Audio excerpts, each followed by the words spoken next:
Hey guys, it's Chantel Ray, and normally you hear me interviewing amazing guests. And today I was interviewed on The Real Estate Titans by Greg Fowler. Hope you enjoy the show. All right, everybody, thanks so much for stopping by another live episode of Real Estate Titans, sponsored by Lionbolt Media. I'm your host, Greg Fowler, traveling throughout the marketplace, interviewing the top professionals in our field, essentially gathering insight, inspiration, really drives and motivates these top producers above and beyond everybody else in what I'd like to consider a real estate titan. Now, our very special guest and feature titan for episode 290, all the way from Siesta Key, Florida, none other than Chantel Ray. Chantel, thanks so much. It's an absolute honor and a pleasure for having you on the show. Oh, I'm super pumped. I love spending time with you. You are amazing, and any chance I get to spend with you is a win for me. Oh my gosh, feelings mutual all day long. And I know that the audience is super excited about this one too, Chantel. Really just to dive into you as a person, a professional, and everything that you've done in life and in business. Super excited just to kind of dive in. So let's go right for it. Anybody out there who is living under a rock, who maybe doesn't know who Chantel Ray is or what you've done, let's just go through your journey, kind of your origin story, if you will. So who you are, where you come from, what got you into the business, and kind of what's led you up till today. Loaded question, but we want to start that way. Gosh, it's funny because I feel like I'm about to cry right now, and I only cry like twice a year, and I'm feeling just all these emotions today because, um, it's funny because someone asked me. They were like, oh my gosh, you're just so successful at this. And, you were number one here and you're number one there. And I remember, the day when I became, because I was the rookie of the year. No one sold more houses than me. Then Wow. I was like number one agent. Then I was number one team, small team. Then I was number one mega team. And I was number one mega team. And I remember saying to someone, I just shared this story today, actually in Bible study. And that's why I'm starting to tear up because of just thinking about it.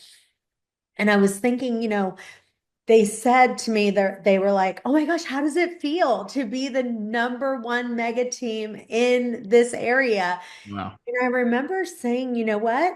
I'm not even that happy. Like I thought it was going to be different. And I think that we mistakenly think some kind of outward success is going to change something in us, and it doesn't. And so, I think that every one of us is kind of born with like a God-shaped hole in our heart. And so we think, oh, if I'm number one at this, or if I hit this goal, or I've worked years to achieve this, that it's going to solve everything. And you finally achieve what you've been trying to do for 10 years or whatever it is. And it was just a few years for me, and I achieved all my goals that I wanted to achieve.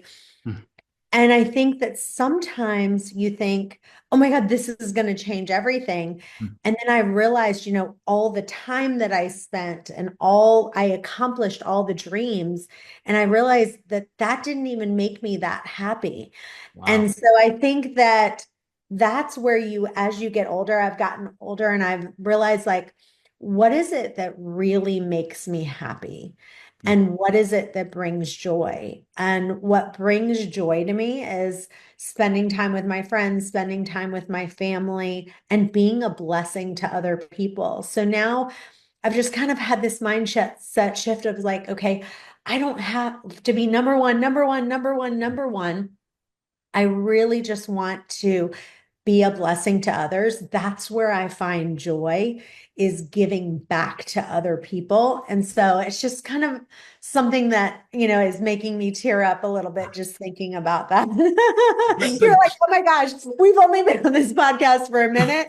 Chantel never cries. And all of a sudden I'm making her tear up just talking about this. Isn't that crazy? Chantel, I love it. Absolutely, the passion and the energy that you bring is incredible, and it is infectious. And to anybody who's not watching this, but they're listening to it, these are real tears that Chantel is talking about here. And what's amazing about that perspective is you went right into that. And there's so many people that look to professionals such as yourself to say, "Oh my gosh, look at everything they've done and what they've accomplished and what they continue to do and the massive impacts that are there." And they don't quite understand the time and the effort and the steps that are taken. And to have that capability of just diving into for the audience to say, look, maybe number one isn't everything you might think it is, and to really kind of focus up on what the most important things in your life are and succeeding into life and business and everything. But before we go into your origin, let's just, because you went right into it, Chantel, which I love. So let's talk about your perspective of being number one and everything that you've gone through.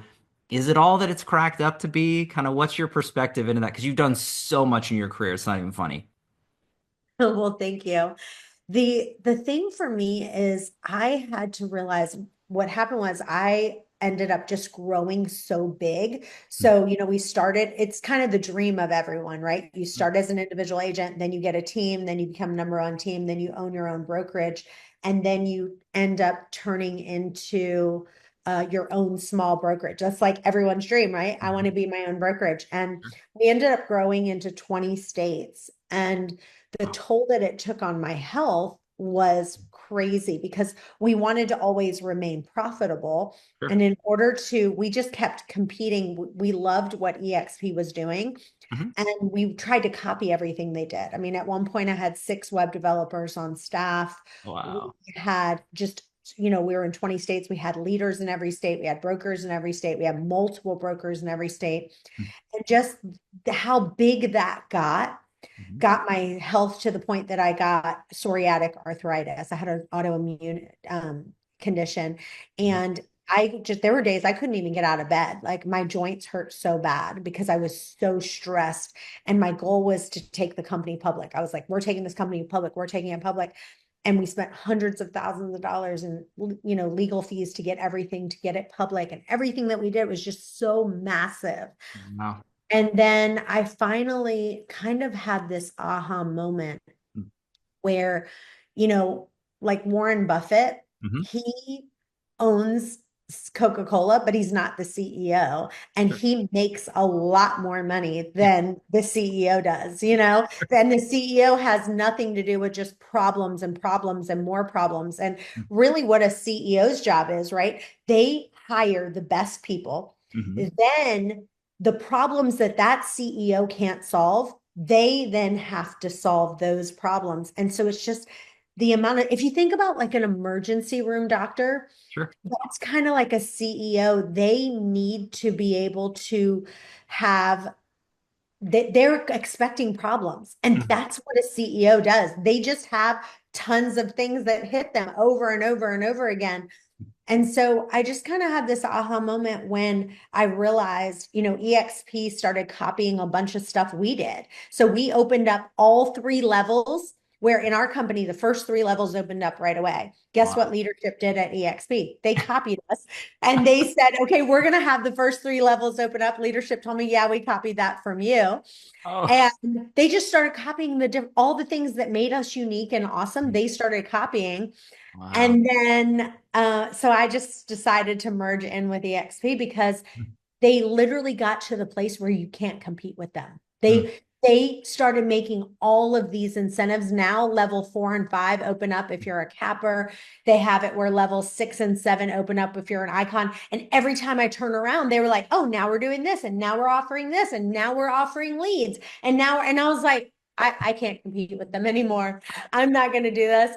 I'm going to be the Warren Buffett Mm. of real estate instead of being the CEO of Coca-Cola. It's like a complete mindset shift where you go, all I want to do now is I Mhm. want to create passive income so that I can spend more time with my friends, my family, enjoy life. I've grinded my whole life. Mhm. Now I want to teach people how to. I wrote this book called Delegate Everything But Sex. So I want to teach people how they can delegate things off their plate, Mhm. and then I want to teach people how to earn passive income. That's really, really important to me. I actually now have gotten it up to about 8 different ways that I earn passive income. Wow. And I want to teach that to other people. Chantel, this is incredible the way that you're diving into this. And again, showcasing your knowledge and your expertise and the decisions that you made and who you're aligning with. I think that imitation is one of the largest forms of flattery. So good for you, EXP, looking at to Chantel and what you're doing and what you continue to do. And and look at that from the alignment standpoint, I love the fact that you had mentioned delegation and really looking at the highest and best use of time. You literally wrote a book. So and you, multiple books. I mean, correct me if I'm wrong, but 6 or 7 books so far? I'm at 5 books now. Okay, Yeah. five. Written, Okay. Which is yeah. Because I was so busy, I started kind of turning to food for kind of comfort. So like anytime I get stressed, I would like run to the pantry and have a snack or have a brownie or something like yep. that. So I then had to realize, okay, what do I need to do with my health to be able to lose weight? So I started doing intermittent fasting. Wow. And I actually, what I did was I interviewed 1,000 women and I said, what do you do breakfast, lunch, and dinner? Mhm. And they basically told me all their secrets and I wrote it in several books. So I wrote a book called Waste Away, Mhm. Chantel Ray Way. And then I wrote a book called One Meal and a Tasting. But I Mhm. basically have learned some different, I try to hang out Mhm. with people in every area of life. Like if you're a queen in the fitness and the health realm, I want to hang out with you and learn what you do. Wow. If you are a beast when it comes to your spirituality and your rocking, like every Yeah. area, if you think about all those areas, you want to hang out with those people in those areas. You know, they say that you're like the 5 people that you spend the most time with. And Well said. even in your even in income wise, right? It was so funny. We were talking to our neighbor and I said, our new goal is we want to make $1 million a month in profit. Mhm. And my neighbor literally looked at us and he was like, well, I'm already doing that. So he's like, that's not a goal for me. And I was like, this is what I'm talking about. This is exactly why we're hanging out with these people because for him, $1 million a month in profits, like we already do that. That's not a goal for me. Mhm. And so it's just hanging out with people who are on a different level Wow. and coaching with them and getting mentorship. So that's kind of my new thing is like helping people to take wherever they're at and take them to the next level. And I love that share. And again, having neighbors like that, Chantel, fantastic. I mean, everybody is looking for that to say neighbor goals if you don't have them, but you are guilty by association. I think whatever we consume, whether it's physically, mentally, spiritually, is a reflection of how and who we become. So I think aligning yourself with the true practitioners of the different categories or segments of your life is brilliant advice for everybody. It doesn't matter if you're starting out into your career or you're a top tier pro like Chantel. I think the constant hunger for knowledge and surrounding yourself with greater, smarter, faster people, but then also being a contributor that way as well and helping others along the way. You did mention delegation. You have a book right there, which is Delegate Everything But Sex. So I want to talk about that. What are your thoughts on delegation? What's the whole process behind it? When somebody says that to you, what comes to mind, Chantel? Yeah, so I think people need to realize that the most successful people in life delegate the things that are lower dollar activity items. So if it's a $10 an activity item or a $100 an activity item, whatever it is, like you keep moving up, right? Like as you start making more money, you start delegating more. But just thinking about the $10 an hour items that you do and Mhm. just really delegating all of those so you have more time. Mm, And then what you're doing is you're just getting to the place where you're saying, I'd rather have my time so mm, that I can then spend it on higher dollar productive activities. And mm, I see people all the time, like what drives me crazy is people will go, okay, let me drive all the way across town to save $5. And I'm like, oh my gosh, I would rather pay Instacart to deliver it to me or have my admin pay them, $20 an hour to go get whatever so that I can have my time. And mhm, I see even CEOs. I was literally talking to mhm. um, and he's probably will get mad for me saying this anyway. I was talking to Leo Pereira on the phone, CEO, and Good. he was like, I said something. He's like, I said, what are you doing? He's like, I'm heading to Home Depot because my contractor needs something. And I'm like, what? That's a $10 an hour activity. You should be delegating that. I was like, I'm sending you my book immediately. Love it. It's So, so he started laughing, but we all have areas where we're like, you need to start looking at your time and going, what are these areas that I can delegate so that I can either do higher dollar productive activities Mhm. or use that time to spend it with my family and my friends and things that I love doing. I really appreciate where you're coming from with that, Chantel, because too few people understand the importance of delegation and what that really looks like in a life. And we've all gone through different phases and stages of that. And I would love to get your reflection. When did you kind of first notice it in your life? And what made you comfortable kind of making a shift to say, well, instead of me doing that task, I want to pay or bring on or do someone else? Like what first came into your mind? Because we don't start at the top, right? So I think through progression, as the audience is kind of going through, what stands out to you? Where was the first time where you said, "Hey, that was the time to delegate"? Yeah, it's been happening since I was really little. I delegated even to my sister, but I will tell you a story. One time I was at a conference Mhm. and I actually heard the speaker say something along the lines of, if you delegate this, stand up. And then he was like, if you delegate your lawn care, stand up. If you delegate your pool, stand up. If you delegate cooking, stand up. And he just kept delegate saying all the things. Yeah. And then what happened was he had people stand up, Uh-huh. and then because the other people who didn't delegate sat down, Down, and yeah. all the people who were delegating, all of them made like over $1 million in Mm. profit a year. Wow. So he's like, how much do you make? How much do you make? And then I did that at a conference as well, at a speaking conference that I did. So I copied that, did the exact same thing in a conference. And every person, if you get it in your mind, the people that delegate the most Mhm. make the most money per hour. And Mhm. they don't waste their time on stupid stuff. Mhm. Like just literally thinking about every time that I have, is this taking me to the next level? Am I reading? Am I doing a podcast? Because if you delegate those things, Mhm. now you have time to listen to this podcast. Now you have time to read a book. Now you have time to spend it with people who are higher dollar earners Mhm. than you. All of those things. But if you're just in a hamster wheel, Mhm.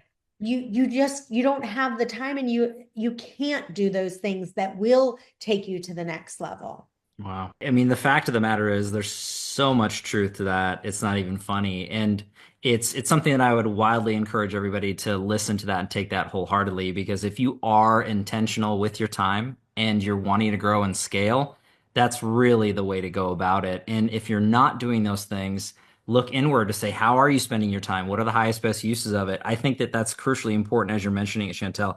And I do want to go into kind of another thought now before we started going live here and recording we had a little chat in the green room so I always say that that's a good thing to kind of just chat it up and see what's going on here but you had mentioned something that really stood out to me and I just would love to get your take on it perspective you had mentioned essentially the nightmare of running a company and I guess the things that people especially top professionals don't really talk about so what does that mean to you running a company and it being a nightmare into that standpoint? Or let's get some clarity on that. Yeah. So one of the things I always say is that I'm sorry, revenue is for vanity, Mm. profit is for sanity. And Oof. so just looking at your business and going, okay, am I highly profitable? One of the girls that I was coaching, she was having all of this staff and she's like, I'm paying all the money I'm making into salaries. And even those people, I'm just wasting money, wasting money. And I said, every person and every employee that you have needs to be making you at least a 50% return.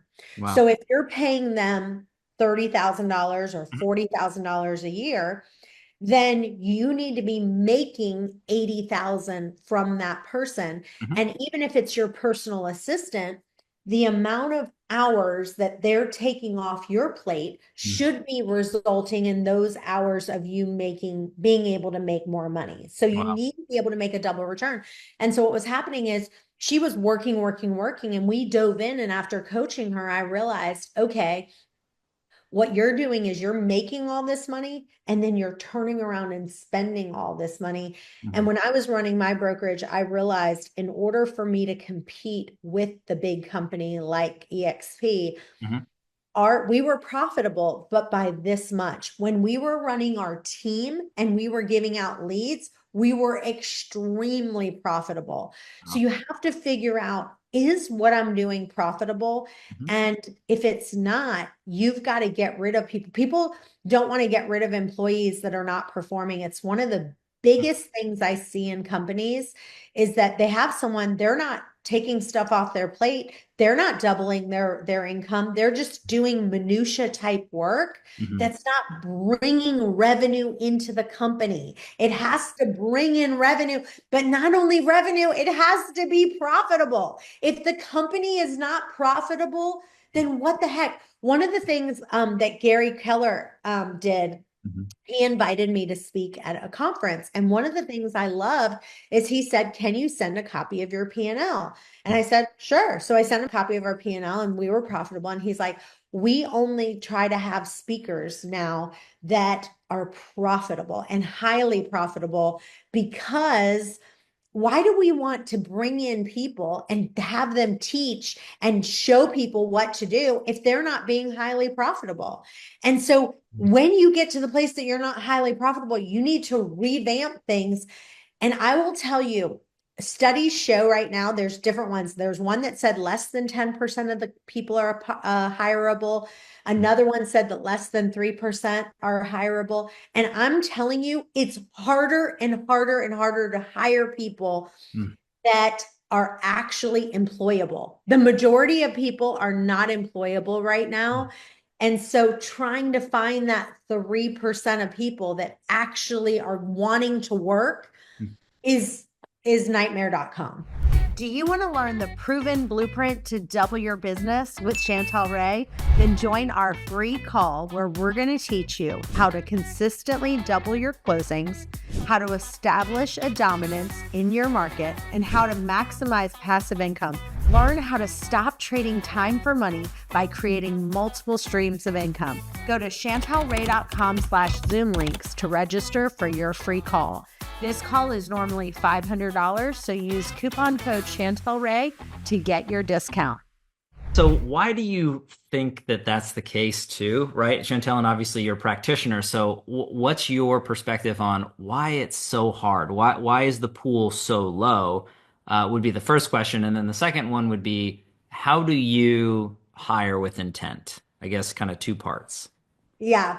So one of the things that I think makes it so hard is really COVID. And I think that when COVID happened, a lot of people got used to kind of working from home. And it had this more idea of like when you're in grind mode Hmm. and you're grinding, you just can keep grinding. Think about like if you take a break from the gym, if you go to the gym 5 to 6 days a week, it's you're in that habit of working hard. And I think what happened is COVID made everybody lazy and they didn't want to work anymore. And they're like, oh, we can Hmm. work from home and kind of do laundry and do that. I mean, they just got us lazy. And so when you get into that zone, you aren't in the habit of kind of that grind. Hmm. And I think the younger generation got into this mode of like, have fun and, let's not work hard. Let's just fun, fun, fun. And I think that kind of got it in there. And I think that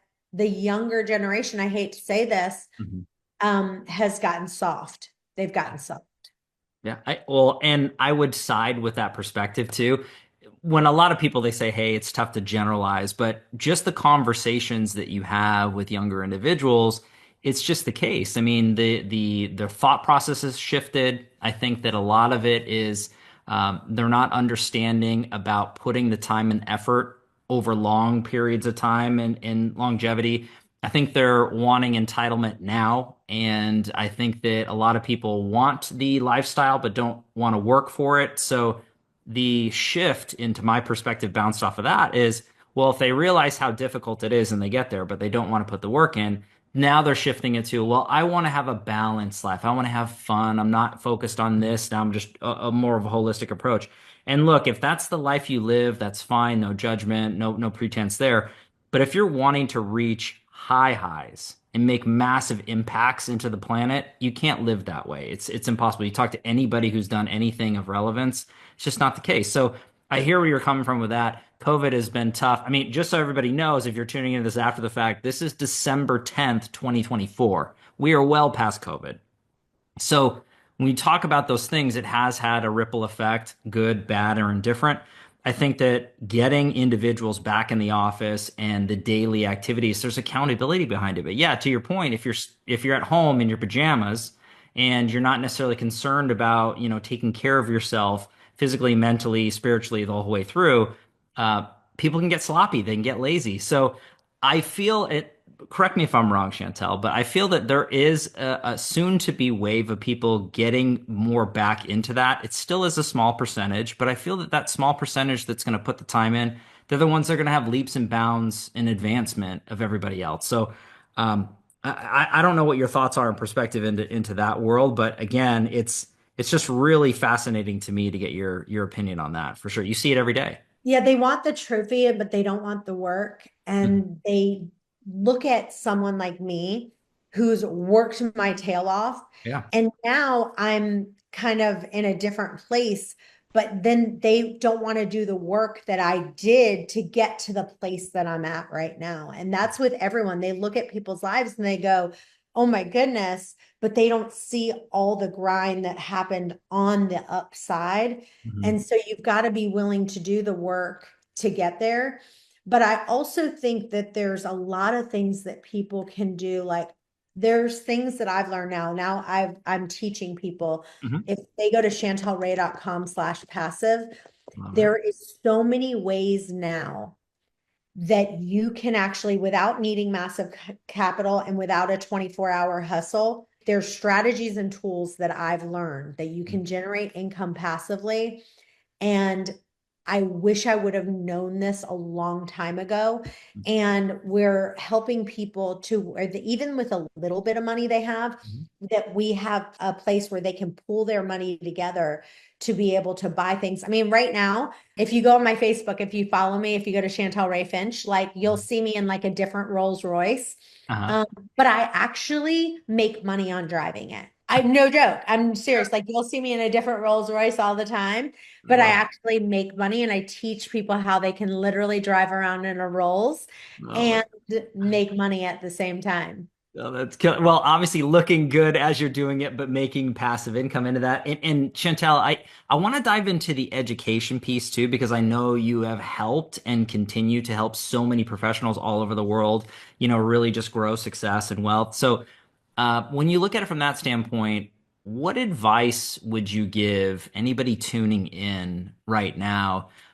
If they're looking to grow and scale, make adjustments into their business, into their life, obviously you've shared incredible information so far. But if there's anything you haven't shared yet that stands out, maybe if you could go back in your career thus far, pick or choose one or two things that you added or implemented that really moved the needle for success for you, what does that look like? What advice would you give the audience tuning in here? I would say one of the things I wish I would have done, I wish I would have joined EXP Okay. probably 7 years ago. Like Wow.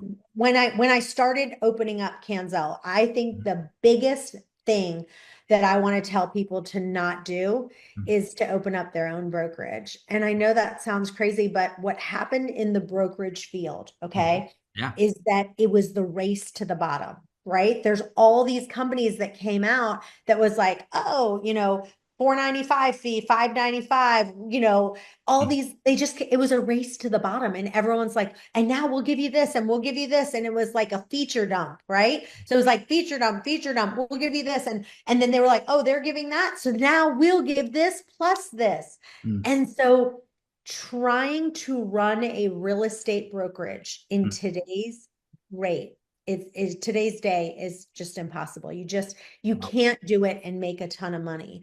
Mm, So my advice is to learn, like I can teach you exactly the ways that you can make money in real estate, mhm, how you can grow a team in real estate without running the brokerage piece, but you can still have your own identity and your mm. own umbrella. So like for us, we have the Canzel umbrella Okay. where people get a lot of additional things as part of being with EXP. So it's not just that, like we give people funnels. So I'm really big on we give our agents under our umbrella Mm. um, a buyer funnel, a seller funnel, and a EXP agent attraction funnel. Ooh, love So it. they get that for being underneath ours. But I think people don't realize how important it is with marketing. I think Mhm. they've lost. I teach a free class at chantelray.com/double on marketing. And one of the things I say is this: I was driving around and there was a Budweiser billboard on the street. Literally, all Yep. it said was Budweiser. There was no call to action. There was nothing. It just said Budweiser. And what Mhm. I like to say is that's what real estate agents are doing right now. They're literally just putting their name on the billboard. And I go, if you have as much money as Budweiser does, then go ahead, copy their model. None of us have as much money as Budweiser does. If they were smart, they would put, get your Super Bowl party ideas at budweiser.com/Super Bowl, Sure. or whatever. But they don't have to do that Mhm. because they're Budweiser. But as agents, you have to change your marketing strategy. Mm. And Greg, I know you know this, and you are the king of marketing as well. And they need to align with people like me and you who understand marketing, and they have to align with us and learn the techniques that work in marketing Mm. because this is what I call it, MOE, Moe's. You know how when you walk in, they go, welcome to Moe's. Yep. Marketing over everything. And Mm. if you don't get that piece right, you will struggle. And the truth is you don't have to be the best real estate agent. You have to be the best marketer Mm. in this field. And so trying to do all those pieces yourself is impossible. You have to align with somebody like, come to me, I'll teach you all the strategies, then go to Greg. He will implement the strategies that you need to be able to get the marketing funnel right. Because, with your sphere of influence, yeah, the sphere is great, Mhm. but they say now that each person, every single person now has 10 real estate agents Mm. that they know very, very well that they have a personal relationship with. That's insane. Mhm. That means, I mean, if you think about it, like there's no other profession. I don't know 10 plumbers. I Right. don't know, well, actually probably do, but Yeah. I'm saying like the Yes. regular average person doesn't have a personal relationship Mm-mm. with 10 doctors Yep. and 10 lawyers and 10 this, right? Yep. They have a personal relationship with one or two. But the real estate market has gotten so saturated Mhm. that you have to go beyond your sphere and work on the marketing piece so that you can have a steady thing of leads coming in. And that's why for us, we created something called the Canzel Certified Agent, Wow. where they can actually work at any company. Doesn't matter. They don't have to be at EXP. They can be at any company. We will give them leads, no upfront fee with just a referral fee.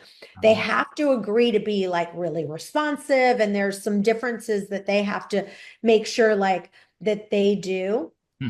We call it the Canzel difference, but the main one is just being really, really responsive and not ever locking someone into a long-term contract because that's what people hate that so Oh, much. yep. And as long as they are just a really great customer service person, like that's the thing, then you have to align with someone like me. I'll give you the leads and you can just do the customer service side of things that you do really well. Wow. But Chantel, as you're going down that line, and so many pieces of knowledge and resources that you've given and continue to give to the real estate world and community. And you touched on so many wonderful things into there. And you know me, I'm a fan of marketing. So when you mentioned that analogy of Budweiser, it just rings so deep and true. I mean, when you come down to it, if you're looking at that perspective, none of us are Budweiser, right? Or Apple or Coca-Cola or any of these, types of brands that are there.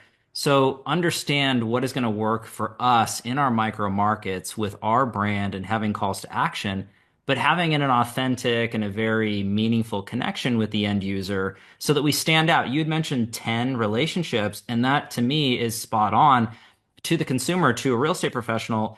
The competition isn't necessarily the thousands upon thousands that are in your market. It's the 10 personal relationships. So how do you brand yourself and stand amongst the 10 that that person knows? And how are you doing it again and again and again? And there's physical and digital aspects to that, Chantel, but the fact that you put resources together, that you have trainings that people can dive into and really learn, be guided by you, is massive because there's so many people that are gurus, but they're not true practitioners. I love that you mentioned Gary and the fact that that was a prerequisite for profitability and going over P&L and L and saying, are you actually profitable in a big way? Because we don't want to just learn from people who are theorists, right? Let me say this.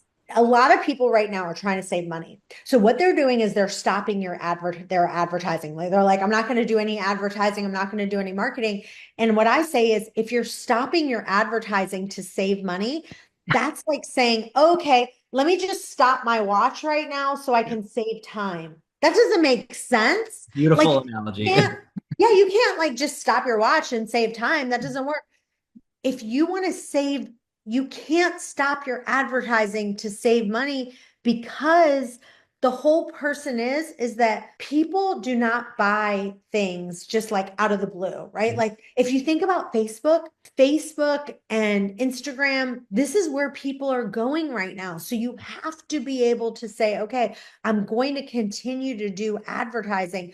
That's the only thing you should not be getting rid of because you need that pipeline coming in. And that's the biggest thing that you cannot get rid of. So to me, marketing is king. It's Mhm. most marketing over everything. That's the number one piece that you have to keep reminding yourself of. This is really, really important that the aim of marketing is to know and understand your customer so well, figuring out what is it that they're wanting. So what I did, when I was first getting into real estate, I was like, I interviewed people and I said, what do you hate about real estate agents? And they would all be like, I hate when they keep me stuck in a long-term contract. I was like, great. Well, we have a guarantee where we're never sticking you in a long-term contract. Love it. And then we'd say like, they're like, well, I hate when they just try to like shove me in a house where they go, oh, just buy this house. This one will do. And we go, we have a guarantee where in the first 90 days, if you don't love the house,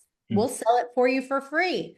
Wow. So again, we have these guarantees that we give people Mhm. where they feel comfortable. They go, oh, one of the CR certified agents, they are going to not lock me into a contract. They're going to take their time. They're going to be responsive.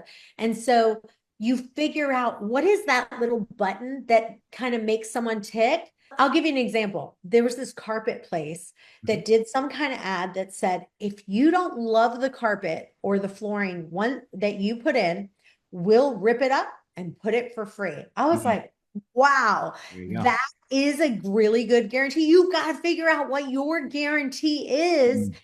and what does the people want. And when I heard that, I was like, that's the company I'd want to go to. Because if they go, you're not happy and you're not satisfied, they'll rip it up and put a Rip it new up. one. Yeah. That's what you have to come up with. What is my guarantee that I'm willing to do? And with us, you can just copy what ours are and we'll give you the leads. If you like those guarantees, then you can just come with us and we'll give you leads that say, yeah, that's important to us. Oh my gosh. Well, but Chantel, as you're mentioning these things, and hopefully it's resonating with everybody who's tuning in with us live or after the fact, but I think looking at it from that perspective, success leaves breadcrumbs. You've been there, done that, bought the t-shirt multiple times. And to look to somebody like you who has really understood the good, the bad, and the indifferent of life and business to really say, let me just follow this individual. I can get rid of a lot of the pain and the struggle and the hardship and just put my highest efforts into what's really going to make a difference. And it's not to say that it's going to be easy. It'll be a lot simpler, but it's not going to be easy, right? Hard work is still hard work. Time is still time. But learning from somebody like you is crucial. And that's something that I always advise others too. I mean, if you're aligning yourself with somebody, are you wanting to take their life? If you could imagine yourself taking their life or living the way that they live, then that's somebody that I can anticipate and understand you aligning with. But you're essentially garnering their information in detail. And if it's not somebody that you would step into their shoes, then why are you learning from them in the first place? If this is really where you want to go, to me, it boggles my mind. But Chantel, you're the shining light into this scenario. There are so few people out there that are so willing to give the knowledge and share and guide. But I do want to, for the audience purposes, if they like what they heard and they really want to learn more about how they align with you or what they can really tune into or subscribe to, like where's the best ways for people to connect with you, to learn more, to really dive deep into what you bring to the table? Yeah, I would say go to chantelray.com/double. Okay. And what I want to say is that marketing is all about kind of like a first date, right? So marketing is like a first date. If all you do is talk about yourself, there's not going to be a second date, right? So you have to tell people what you're going to do for them. How are you helping them? Not just, oh, I'm so great. I'm so great. I'm so wonderful. No, I want to tell all agents, stop doing that. I'm number one. I'm this. I'm so great. I'm so wonderful. Blah, blah, blah. Remember, it's like a first date. If all you do is talk about yourself, you're not getting a second date. So I love to teach people about marketing. I love to help them with that. I love helping them with funnels. And yeah, I'm just really passionate about getting people on a whole new level with how to do marketing. You know, Chantel, and there's so much that we covered in this period of time. And for the sake of time, I know that we need to have a 2.0 or a 3.0 and dissect different parts of business and everything that you bring to the table. But I always like to leave the audience wanting more, and I know that they want a lot more. So I would encourage everybody to follow Chantel, subscribe to everything that she's putting out there, follow her across all social media platforms, but really reach out. If something stuck out to you that you heard or you saw today from Chantel, don't be afraid to reach out. And Chantel, I'm not trying to throw you under the bus here. I know you're extremely busy. So be kind to Chantel's DMs if you're going to jump in there and ask for advice or how to align. But what I would say is it never hurts to try, it never hurts to ask. Chantel is super giving of that knowledge and info for sure. And I want to say one last thing. Yes, You know, please. the most important thing for any business is marketing and sales. And what I see agents doing all the time is they continue to work on other things like sometimes systems or processes or training. They just feel like they need more training. Let me get more training. Let me get more training. And I just want everyone to go, okay, today, what am I doing for marketing and sales? Instead of getting into the weeds of all this other stuff and just taking that of reminding myself every day, my most important job is for my business is marketing and sales. Everything else has to go on the back burner. And if you're finding yourself getting into the minutia, marketing over everything. I love Modes, welcome to Modes. Oh, welcome to Mo's, Chantel. You're amazing. I can't thank you enough for taking the time today and just providing so much incredible information and knowledge. I really mean it. This was a pleasure for sure. All right. Well, it's so nice spending time with you. I loved every minute. So keep doing great things. Thanks, Chantel. And everybody, thank you as always for your time and attention, your love and support. If you like what we're doing with Real Estate Titans, don't forget to like and subscribe. You all know what to do at this point, but I have to say it anyway. We do have a sponsor, Lion Bolt Media. I want to give a quick shout out. If you are a real estate professional looking to grow and scale your business with leading edge digital marketing, visit lionboltmedia.com for more information. We're live here on Titans every Tuesday afternoon, a different Titan, a different location. Catch everybody on the next live episode of Real Estate Titans. Take care. Thanks, Chantel. Thank you. Bye, everyone.